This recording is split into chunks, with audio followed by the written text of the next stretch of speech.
자, 하나님 말씀 보겠습니다. 오늘 우리에게 주신 말씀은 마태복음 2장 9절에서 11절 말씀, 2장 9절에서 11절 말씀 교독하도록 하겠습니다. 박사들이 왕의 말을 듣고 갈새 동방에서 보던 그 별이 문득 앞서 인도하여 가다가 악이 있는 곳 위에 머물러 서 있는지라. 그들이 별을 보고 매우 크게 기뻐하더라. 네, 다 같이 읽습니다. 집에 들어가 아기와 그의 어머니 마리아가 함께 있는 것을 보고 엎드려 아기께 경배하고 보배합을 열어 황금과 유향과 모략을 예물로 드리니라. 아멘. 네, 이 말씀은 살아계신 하나님의 말씀입니다. 네, 오늘 제목 기쁨의 보배합이라는 제목으로 말씀을 전하겠습니다. 여러분이 잘 아시는 동방박사 이야기 내용입니다. 네, 동방에서 온 박사들이죠. 어디서 왔는지 정확한 지점은 알 수 없어요. 동방에서 온 박사들이다. 이제 우리가 황금, 유향, 몰약을 보배로 선물로 예수 그리스도께 드렸다 해서 이제 동방박사 세 사람 또는 동방박사 세 사람 하는 찬양이 있지만 세 사람이 딱 왔다고 성경에선 말하지 않습니다. 박사들이 왔다 이렇게 나와 있어요. 그러나 어디서 왔는지 모르고 몇 명이 왔는지 모르지만 그들은 살아계신 하나님을 만났다는 거예요. 할렐루야. 그리고 만왕의 왕이신 예수 그리스도를 찾아와서 그분의 얼굴을 직접 뵀다는 겁니다. 놀라운 축복을 받았죠. 우리도 그런 놀라운 축복을 우리 말씀을 순종해서 받게 되기를 주님의 이름으로 축복합니다. 네. 여러분이 잘 아시다시피 오늘 본문 말씀은 동방박사들이 별을 보고 따라왔어요. 동방에서 별을 보고 따라와서 베들레헴의 별이 섰을 때 그곳에서 예수님을 만났다. 기뻐함으로 만났다. 그 본문의 말씀이죠. 그리고 나서 한 것이 무엇입니까? 보배합을 열어 보배인 황금과 유향과 모략을 주님께 드렸다 이렇게 말하고 있습니다. 여러분 보배합이 뭔지 잘 아시죠? 보배를 담아놓은 함입니다. 보배합이라고는 하지만 이렇게 설명을 풀면 함이에요. 자, 이 보배합에는 가장 소중한 것을 사람들이 담아놓습니다. 그렇기 때문에 이 보배합을 열어 드렸다는 것은 자신에게 가장 소중한 것을 드렸다는 것을 말합니다. 그러니까 동방박사들이 그렇게 했다는 것이죠. 예수님께 나아가서 자신의 가장 소중한 것, 자신의 전부라 해도 이상하지 않는 것을 드렸다는 것이죠. 근데 여러분 그 보배합을 열어 드리는 그 장면만 보면 인간적으로 동방박사들은 보배합을 열어서 아기의 모습으로 계신 예수님께 드릴 수가 없는 상황이었어요. 인간적으로 봤을 때는 안 드려야 정상인데 성경에서는 드렸다라고 말씀하고 있는 것이죠. 그 왜 안 드려야 정상이냐? 첫 번째로 그 예수님을 봤을 때 그 상황, 이 마리아가 있는 그 집 안으로 들어가서 봤을 때 예수님이 왕으로 볼 수 없었기 때문입니다. 예수님이 어디서 태어나셨습니까? 베들레헴 마구간에서 태어났습니다. 이제 조금 성경을 알아서 똑똑한 척하는 사람들은 예수님이 마구간에 태어나시고 동방박사 왔을 때 집에 머물렀다. 그래서 마구간이 아니었을 것이다. 이렇게 좀 아는 척하는 사람들도 있는데 우리가 지난주에 영상을 봐서 잘 알고 있죠. 그 집 안에 1층은 마구간으로 되어 있고 2층은 사람이 살 수 있는 공간으로 되어 있습니다. 제가 거기서 하나님 은혜로 그 360도 카메라로 한번 찍어 와봤는데 한번 보여주시죠. 네. 세 가지 장면을 준비했어요. 그래서 제가 지금 올라오는 길에 찍었어요. 이 밑에 허리를 깊이 숙여야만 저 마구간에 들어갈 수가 있습니다. 위를 보여주시면 여러분이 보셨던 그 사람 사는 장면이 여기 있죠. 자, 2층만 한번 보여주세요. 2층. 자, 다음 장면. 네, 이렇게 우리가 생각하는 집 구조랑 전혀 다르죠. 바위를 깎아 만든 것 같은 그런 구조에서 사람들이 살고 있었습니다. 동방박사 사람들이 집에 들어왔을 때 이런 모습이었을 거예요. 그러니까 왕으로서 이곳에 있기에는 너무 누추하다는 거죠.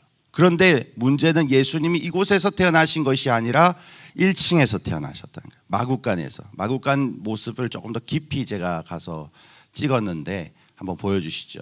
네, 이렇게 생겼습니다. 그래서 쭉 돌려보시면 이렇게 어두침침하고 굉장히 습했을 것으로 생각이 됩니다. 왜냐하면 말들이나 짐승들이 땀이랑 오물을 흘리는데 통풍될 수 있는 그런 공간을 문짝 하나밖에 없었어요. 더 돌려보시면 저쪽이 문입니다. 그리고 이제 더 돌려보시면 이제 물을 먹는 저런 그릇 또는 저기 여물을 놓는, 좀만 더 올리시면, 네, 저기 코너에 여물을 놓는 그런 공간도 있습니다. 그러니까 예수님이 이런 곳에서 태어나셨다는 거예요. 그리고 동방박사가 집에 들어왔을 때 예수님이 아기의 모습으로 계신데 굉장히 누추한 곳에 계시더라는 거예요. 그러니까 그 상황에서 와, 왕이시다, 위대한 분이시다, 훌륭하신 분이시다 라고 평가하기가 인간적으로 굉장히 어려웠을 거라는 거예요.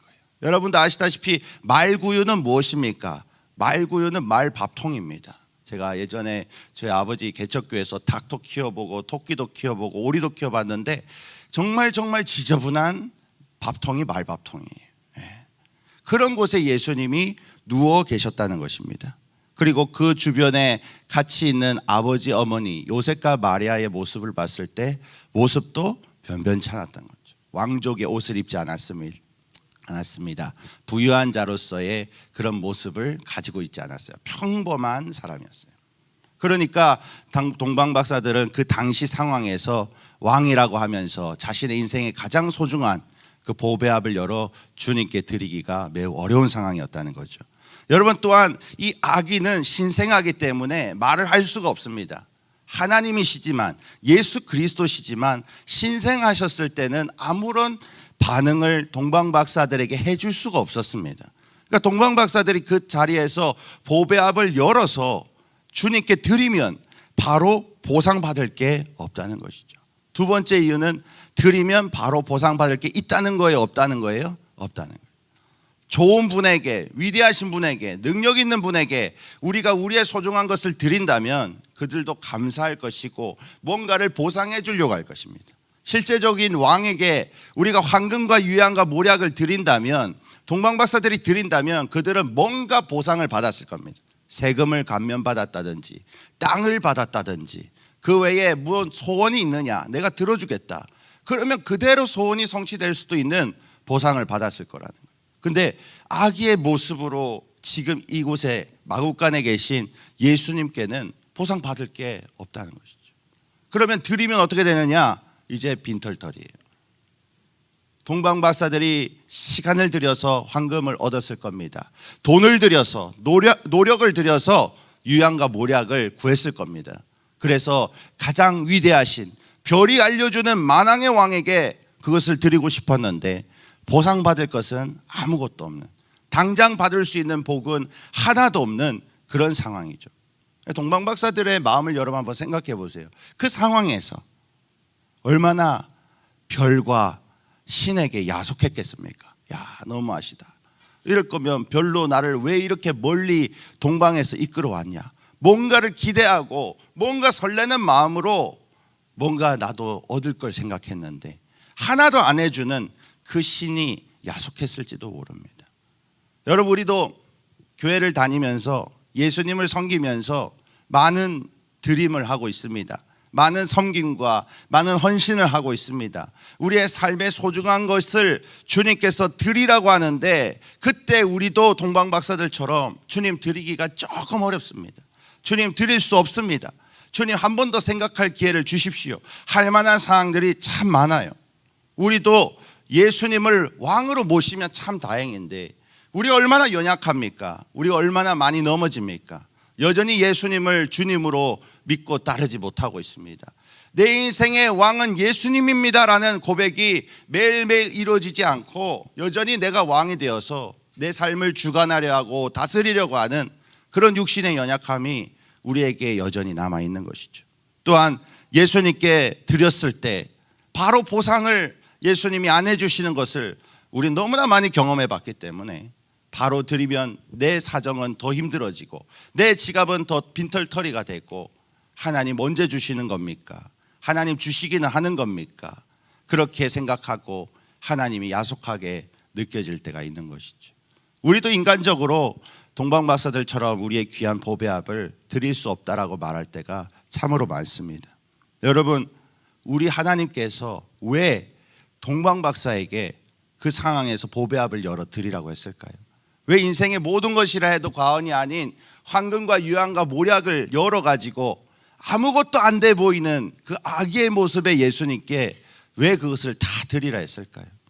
여러분, 거기에는 하나님의 선하신 계획이 있음을 여러분 믿으시길 바랍니다. 그 선하신 계획은 뭐냐면 하나님께서 예기치 못하는 기쁨을 동방박사에게 주기를 원하셨다는 겁니다. 모든 것을 예측하고 이렇게 하면 내가 복을 받겠지, 그런 축복이 아니라 하나님만 하실 수 있는 놀라운 축복, 예기치 못하는 기쁨의 축복을 그들에게 더해주고 싶으셔서 그렇게 보배압을 열어드려라 했다는 것을 여러분 믿으시길 바랍니다.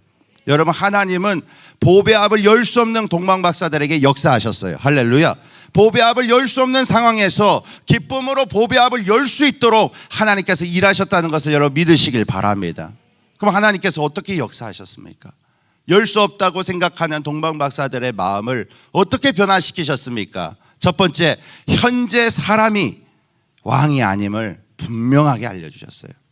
동방박사가 별을 보고 이스라엘을 찾아와서 제일 먼저 어디 갔느냐? 예루살렘으로 갔어요. 왕궁으로 갔습니다. 왜 그랬습니까?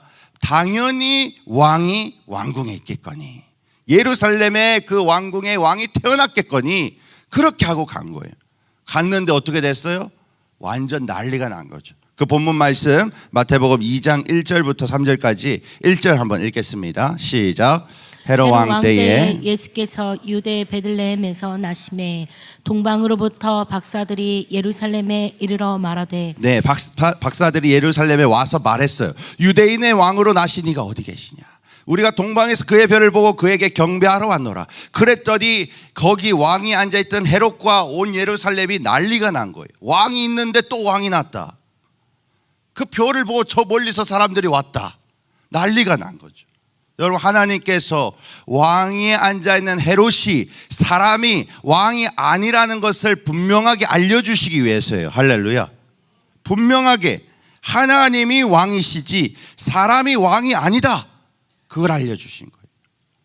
동방박사들은 영적인 눈이 아닌 육적인 눈을 갖고 있었습니다. 그러니까 왕이 태어났다는 별을 보고 바로 수도로 달려온 거예요. 왕궁으로 달려온 거예요. 그런데 거기가 아니었다는 것을 하나님이 깨닫게 해주시는 것이죠. 그러면서 이제 하나님께서 마태복음을 통해 상세하게 이 과정을 알려주십니다. 자, 마태복음 2장 4절에서 6절 말씀 보시면 헤롯이 어떻게 합니까? 그리스도가 어디서 나겠느냐 물었더니 이 대제사장과 서기관들이 뭐라고 말하죠? 유대 베들레헴입니다. 그러면서 미가 선지자의 말씀을 읽어줍니다. 자, 다 같이 읽겠습니다. 6절 시작. 또 유대 땅 베들레헴아, 너는 유대 고을 중에서 가장 작지 아니하도다. 내게서 한 다스리는 자가 나와서 내 백성 이스라엘의 목자가 되리라 하였음이니이다. 아멘. 여기 보면 메시아가 어디에서 나타난다고 서술이 되어 있습니까? 베들레헴. 자, 여기서 중요한 것은 너는 유대 고을 중에서 가장 작지 아니하도다. 이 말이 안 들어가도 괜찮아요. 또는 그냥 작지 아니하도다 해도 괜찮아요. 근데 하나님 미가 선지자를 통해서 가장 작지 아니하도다 이래요. 그 말은 베들레헴이 이스라엘에서 가장 작은 성읍이었다는 거예요. 가장 작은 동네였다. 베들레헴을 우리식으로 말하면 빵집 떡집이에요. 그냥 떡 만드는 곳이 베들레헴이에요. 가장 작다고 생각한 곳에 하나님은 가장 크신 예수 그리스도를 이 땅에 내려 보내주셨어요. 그러니까 이 말씀을 옆에서 듣던 동방박사들의 육안이 가려지고 영안이 열리는 거예요. 아, 그렇구나. 참 신이신 분은 큰 곳에서 크신 분을 태어나게 하시는 게 아니라 제일 작은 곳에서 가장 크신 분을 태어나게 만드시는구나. 할렐루야. 영안을 활짝 열어주셨음을 여러분 믿으시길 바랍니다. 그렇게 하고 아, 베들레헴이구나 하면서 다시 짐을 챙겨 떠날 때 하나님께서 그 가는 과정 중에 친히 길을 인도해 주셨습니다. 별이 사라졌는데 이동할 때 별이 다시 보이기 시작했어요. 그때 하나님이 하늘로부터 동방 박사에게 큰 기쁨을 주셨다는 것을 여러분 믿으시길 바랍니다. 자, 9절 말씀 다 같이 힘차게 읽겠습니다. 9절입니다. 시작. 박사들이 왕의 말을 듣고 갈새 동방에서 보던 그 별이 문득 앞서 인도하여 가다가 악이 있는 곳 위에 머물러 서 있는지라. 아멘. 계속 가는 중에 과정 중에 하나님께서 별을 통해 인도해 주셨어요. 할렐루야. 쭉 가는데 거기서 딱 멈추는 거예요. 예수님이 태어나신 그 초라한 집에 딱 멈추는 거예요. 그러니까 동방 박사들의 영안이 열려 있는데 가장 낮고 초라한 집을 보니까 그들이 슬픈 게 아니라 오히려 기뻐했다. 할렐루야.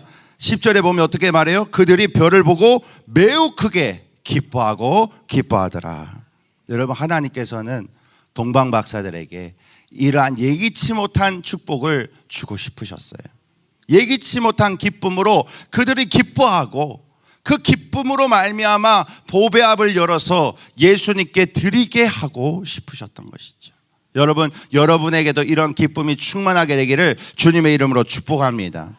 여러분, 하나님은 기쁨의 근원이 되시는 분이십니다. 모든 기쁨은 하나님께로부터 오는 줄 믿습니다. 선한 일을 통한 기쁨, 하나님이 주시는 즐거움과 찬양의 고백이 넘쳐나는 기쁨, 다 하나님이 주시는 것입니다. 네. 얼마나 감사합니까? 하나님은 우리의 기쁨의 근원이 되십니다. 하나님 뜻대로 살아가면 우리는 기뻐하게 될 줄 믿습니다. 여러분, 기쁨은요, 보배압을 드리게 만들어요. 기뻐하면 하나님께 우리는 가장 소중한 것을 드리게 될 줄 믿습니다. 여러분, 세상은 우리에게 예수님은 초라한 분이다 그렇게 말해요. 기껏해야 3대 성인 중에 하나로 치부하고, 그래 맞아, 성인은 맞는데 경배할 대상, 헌신을 할 대상은 아니야. 세상은 그렇게 말해요. 그런데 하나님은 뭐라 말씀하십니까? 그분은 경배받으시기에 합당하시다. 할렐루야. 그분은 위대하신 분이시다. 그분은 만유의 주인이 되어주신다. 모든 신 중에 뛰어나신 하나님을 찬양하라. 할렐루야. 그렇게 우리에게 말씀해 주십니다. 세상은 예수님을 이 온 우주를 주관하는 왕으로 인정하지 않습니다. 그런데 하나님께서는 우리에게 예수님이 이 세상을 창조하시고 예수님이 이 세상을 다스리신다. 할렐루야. 그렇게 우리에게 말씀해 주시는 것이죠. 여러분, 세상의 사람들은 예수님을 굉장히 하찮게 봤습니다. 예수님이 2000년 전에 이스라엘 땅에 오셨을 때도 굉장히 하찮게 봤어요. 그러나 하나님은 그 하찮아 보이는 예수님을 십자가에 매달게 하시고 피 흘려 우리의 죄를 속하게 만드시고, 할렐루야, 3일 만에 하나님의 능력으로 부활하셔서 그분이 그리스도이심을 우리에게 보여주셨다는 것을 믿으시길 바랍니다. 자, 말씀 보겠습니다. 사도행전 4장 11절에서 12절 쉬운 성경으로 가져왔는데요. 한번 읽겠습니다. 시작. 이 예수님은 건축자들이 버린 돌이지만 집 모퉁이의 머릿돌이 되셨습니다. 아멘. 자, 11절 보면 사람들이 볼 때 예수님은 건축자들이 버린 돌 같은 분이었다는 거예요. 하찮고 초라하게 봤다는 거예요. 그런데 하나님께서는 교회를 세우는, 하나님 나라를 세우는 그 집의 가장 중요한 머릿돌로 삼아주셨어요. 할렐루야. 12절 다 같이 한번 더 읽겠습니다. 시작. 예수님 외에는 다른 어떤 이에게서도 구원을 받을 수 없습니다. 하나님께서는 온 세상에 우리가 구원받을 만한 다른 이름을 주신 적이 없습니다. 아멘. 그렇습니다. 다른 이로서는 구원을 받을 수 없습니다. 오직 예수님을 통해서만 우리는 구원 얻을 수 있습니다. 그분은 만유의 주가 되시고 모든 것을 다스리는 왕이심을 여러분 믿으시길 바랍니다. 여러분, 환경은요, 우리에게 부족함을 보게 만듭니다. 우리에게 없는 것만 집중하게 만듭니다. 그러면요, 기쁨이 사라져요. 기쁨이 사라지고 슬픔이 가득 차게 돼요. 슬픔이 가득 차면 하나님을 원망하고 하나님께 불평하고 결국에는 하나님을 떠나가게 됩니다. 그런데 여러분, 하나님께서는 우리의 없는 것이 아니라 우리에게 앞으로 생겨날 것에 집중하게 만드세요. 할렐루야. 그래서 하나님이 주실 것을 믿음으로 받게 하시고 우리의 슬픔은 사라지게 만드시고 기쁨으로 충만하게 하십니다. 그러면서 우리 동방 박사들처럼 매우 기뻐하고 기뻐하며 하나님을 찬양하게 되는 것이죠. 거기서 머물지 않고 우리는 보배압을 열어 주님께 우리의 가장 소중한 것을 드리게 됩니다.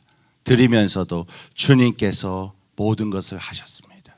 저는 주님이 주신 것을 드리는 것뿐입니다. 할렐루야. 그렇게 기쁨으로 섬기게 될 줄 믿습니다. 세상은 없는 것에 집중하고 실제로 세상은 없습니다. 그런데 하나님은 있는 것에 집중하게 하시고 실제로 있습니다. 할렐루야. 그 있는 게 뭐냐? 바로 하나님의 역사예요. 하나님의 일하심. 누구를 향한 일하심이냐? 바로 여러분을 향한, 우리를 향한, 나를 향한 하나님의 일하심입니다. 여러분, 우리가 기쁨으로 주님을 섬긴다면 우리의 보배압을 기쁨으로 열어 드릴 수가 있습니다. 우리가 거기에 시간을 얼마나 들였든, 돈을 얼마나 들였든, 얼마나 수고해서 그것을 만들어서 얻었든 우리가 기쁨으로 주님께 드릴 수 있습니다. 우리 모두 기쁨으로 주님께 헌신하며 모든 것을 드리시기를 주님의 이름으로 축복합니다. 여러분, 하나님께서 우리에게도 동방박사들처럼 역사하십니다. 사실 하나님의 역사가 없으면 우리는 순종할 능력이 없습니다. 하나님께서 어떻게 역사하시느냐? 바로 우리가 왕이 아님을 분명하게 알려주세요. 우리는 왕이 아니다. 하나님이 왕이시고 우리는 뭐라는 거예요? 종이라는 거예요. 주님의 백성이라는 거예요. 할렐루야. 자, 다윗이 그것을 아주 제대로 외쳤습니다. 시편 5편 11절 다 같이 읽겠습니다. 시작. 그러나 주께 피하는 모든 사람은 다 기뻐하며 주의 보호로 말미암아 영원히 기뻐 외치고 주의 이름을 사랑하는 자들은 주를 즐거워하리이다. 아멘. 여러분, 주님께 피하시기를 주님의 이름으로 축복합니다. 그럼 주님께서 보호해 주실 것입니다. 그리고 주님의 이름이 더 높아지면서 우리는 더욱더 주님을 사랑하며 주님과 함께 동행하는 것을 즐거워하게 될 줄 믿습니다. 하나님께서 우리에게 네가 왕이 아니다. 네가 네 인생 보호하려고 하지 마라. 내가 보호해 주겠다. 할렐루야. 그렇게 말씀하신 것이죠. 두 번째로 하나님은 우리에게 육안을 가려주시고 영안을 열어주십니다. 육안으로 분별하지 않도록 하나님께서 인도해 주신다는 것을 믿으시길 바랍니다. 예수님께서 제자들에게, 육안만 가지고 근심하는 제자들에게 뭐라고 말씀하셨냐? 요한복음 16장에 보면 내가 진실로 진실로 너희에게 이르노니 너희는 곡하고 애통하겠으나 세상은 기뻐하리라. 육안으로 보면 그렇다는 거예요. 그런데 영안으로 보면 어떻습니까? 너희는 근심하겠으나 너희 근심이 도리어 기쁨이 될 것이다. 21절 말씀 다 같이 읽겠습니다. 시작. 여자가 해산하게 되면 그때가 이르렀으므로 근심하나 아기를 낳으면 세상의 사람 난 기쁨으로 말미암아 그 고통을 다시 기억하지 아니하느니라. 아멘. 그렇습니다. 때가 있습니다. 근심하는 때가 있어요. 그러나 우리가 영안이 열린다면 그때는 금방 지나가고 하나님께서 주시는 축복의 때가 속히 다가오게 될 줄 믿습니다. 그 고통을 잊게 만들어 주신다는 거예요. 우리가 육안으로 계속 살아가니까 하나님이 육안을 가려주시고 영안을 열게 해주시는 거예요. 제자들도 예수님이 죽는다니까 죽으면 어떡하냐. 근데 평생 지금 올인했는데 죽으면 큰일 나는데. 근데 예수님이 뭐라 하셔요? 그때는 잠깐이다. 내가 다시 부활할 것이다. 그것을 주님께서 말씀을 통해 깨우쳐 주셨다는 것을 여러분 믿으시길 바랍니다. 또한 우리에게도 신앙생활 과정 중에 친히 인도해 주십니다. 동방박사가 예루살렘에서 다시 베들레헴으로 갈 때 없어졌던 별이 다시 떠올라 그들을 인도하고 그 집에 멈춘 것처럼 하나님께서 성령을 통해 우리를 인도해 주실 줄 믿습니다. 성령을 통해 우리를 가게 만드시고 서게 만드셔서 그 가정 중에 하나님을 만나고 경험하는 놀라운 축복이 우리에게 있게 될 줄 믿습니다.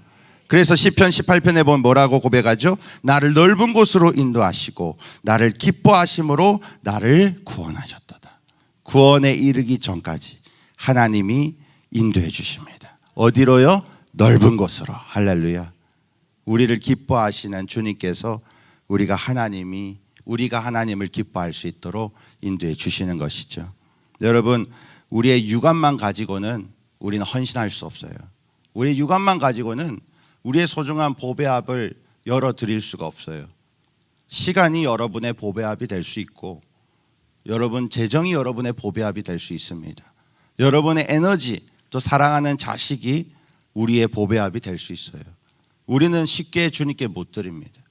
그러나 하나님이 함께 하시고 하나님이 말씀을 통해 깨닫게 하시고 할렐루야, 하나님이 우리의 영안을 열어주신다면 그것이 엄청난 축복이라는 것을 알고 우리의 보배합을 열어 주님께 드리게 될 줄 믿습니다. 하나님께서는 우리가 기쁜 마음으로 보배합을 열도록 인도해 주십니다. 다 같이 한번 읽어볼까요? 시작. 하나님께서는 우리가 기쁜 마음으로 보배합을 열도록 도와주십니다. 아멘. 그렇습니다. 하나님은 기쁨을 우리에게 주길 원하십니다. 기쁨으로 보배합을 열기를 원하십니다. 그러나 반대로 사단은 어떻게 하겠습니까? 슬픈 마음으로 보배합을 닫도록 일하는 거예요. 꽁꽁 싸매려고 막 케이블 타이로 묶었다가 노끈으로 묶었다가 또 금고에 가뒀다가 그걸 또 차 트렁크에 넣어놨다가 굉장히 열기 힘들게 사단은 역사하는 거예요. 그러나 여러분, 성령님을 의지하시고 하나님을 사랑하시고 할렐루야, 오늘 찬양 가사처럼 예수님 닮기를 원하시며 여러분 헌신한다면 기쁨의 보배합이 열릴 수 있도록 하나님께서 여러분에게 놀라운 기쁨의 축복을 주실 줄 믿습니다. 여러분, 동방박사가 결국에는 기쁨으로 열었어요. 그 초라하게 보였던 그 아기 예수님께 자신의 가장 소중한 세 가지를 드렸어요. 그때 하나님께서 놀라운 축복을 해주셨습니다. 성경은 놀라운 축복을 묘사하고 있습니다. 동방박사가 어떤 축복을 받았습니까? 하나님을 만나서 생명이 보존되는, 하나님의 생명을 보호해 주시는 그런 축복을 받게 된 줄 믿으시길 바랍니다. 자, 마태복음 2장 12절 다 같이 읽겠습니다. 시작. 그들은 꿈에 헤롯에게로 돌아가지 말라 지시하심을 받아 다른 길로 고국에 돌아가니라. 아멘. 그렇습니다. 동방박사들을 하나님이 꿈에서 만나 주셨어. 참 친절하게 너 헤롯에게 가지 마라. 가면 죽는다. 다른 길로 돌아가라. 여러분, 우리도 꿈속에서 주님 만나면 얼마나 좋겠어요. 할렐루야. 상상만 해도 행복해지네요. 예. 초자연적인 하나님의 역사가 있었습니다. 하나님을 만나고 하나님을 경험하는 축복이 있었습니다. 그래서 다른 길로 갔을 때 하나님이 헤롯의 칼로부터 그들을 보호해 주셨어요. 할렐루야. 여러분, 우리도 마찬가지예요. 여러분, 소중한 보배합을 기쁨으로 한번 드려보십시오. 성령이 주시는 감동과 오늘 말씀의 도전으로 한번 드려보십시오. 하나님이 그걸 다 보고 계실 겁니다. 여러분을 초자연적인 역사 가운데 만나주시고 음성 들려주실 줄 믿습니다. 그래서 우리도 생명을 보호받게 될 것입니다. 여러분, 진짜 뉴스 보면요, 아무런 소식밖에 없어요. 환경은요, 아무런 소식밖에 없어요. 주님을 바라보면요, 항상 좋은 소식밖에 없어요. 할렐루야. 하나님이 가라면 가고 하나님이 서라면 서고 그때의 하나님의 역사를 경험하면서 보호를 받게 되는 것이죠. 두 번째, 동방박사들은 감사와 평안을 누리게 되었습니다. 여러분, 주님이 안 만나 주셨으면 꼼짝없이 죽었어야 됐어요.